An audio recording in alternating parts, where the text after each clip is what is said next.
Hey, everybody from Jigsaw and everybody from VF4 Discussion.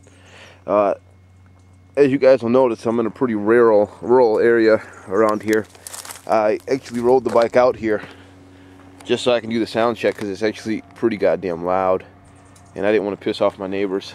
So I'm just going to kind of sweep the bike really quick and just show you guys some of the subtle things that I did that I might not have listed in the threads. So starting at the front, the forks are comprised of a couple of different models. Well, actually, yeah, there's 91 outer tubes right here, and the ones on the original bike were bent. The fork lowers are actually from the 93 model, and the springs are from the 93 model.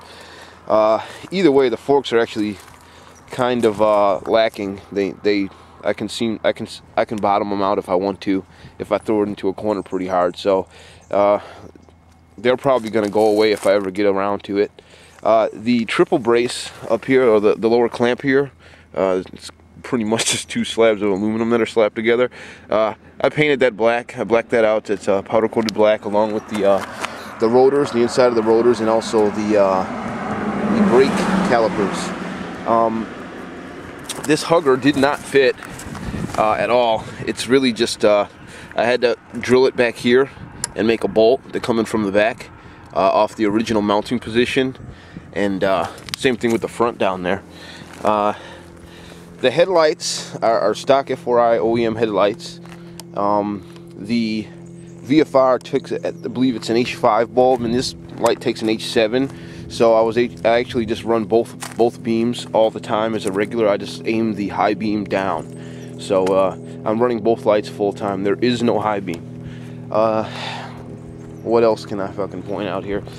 The oil cooler I moved, and you guys can kind of see where it's at. It's right here.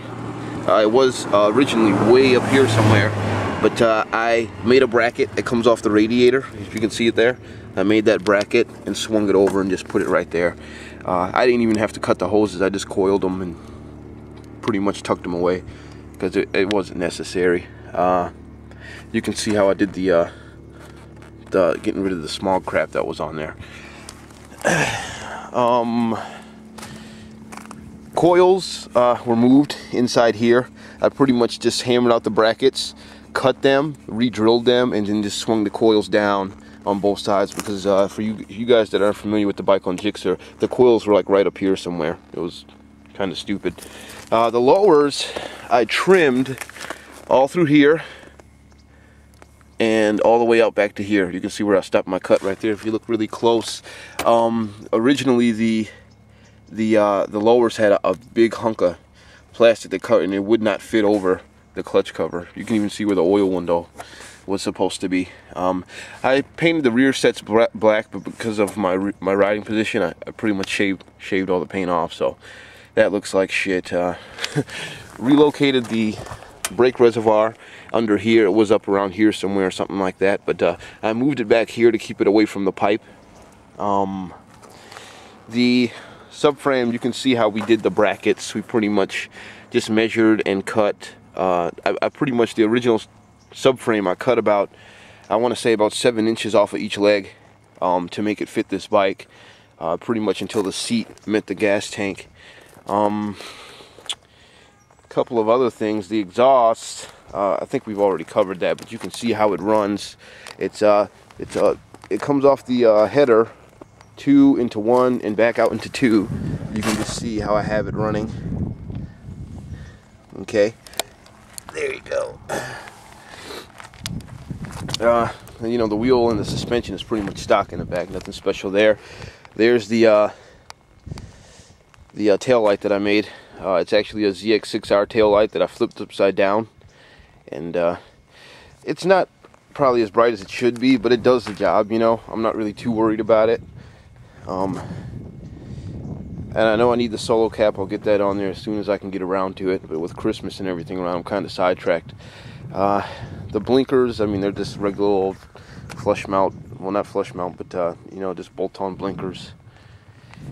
Alright, I'm going to start this thing up and let you guys actually hear it. Make sure it's in neutral.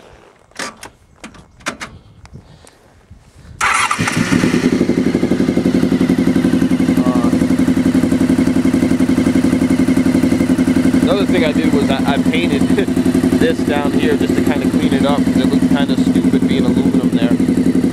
So you guys can see the tail lights. You can see what they look like. I don't know if I'm going to be able to hit the brake for you, but maybe I can get it with my foot. You guys can see.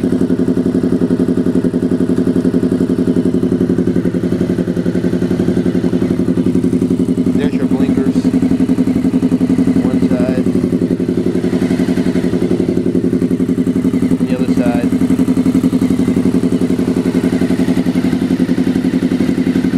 I'm going to try to set the camera to the back of the bike, because I don't want you guys to hear the cams over the exhaust.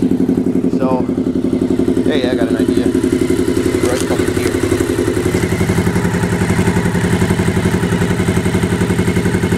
There you go.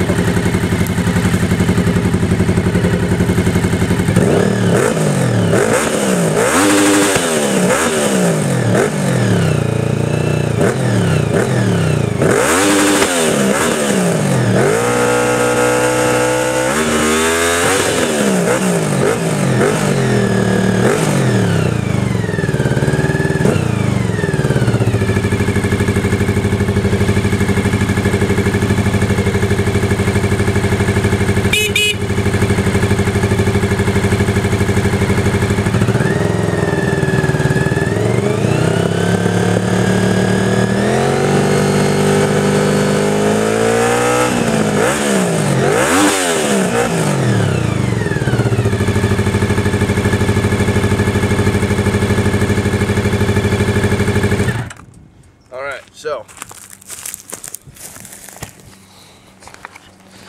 that's pretty much it. I'm sure you guys got all the sound that you wanted out of the thing. It's pretty goddamn loud.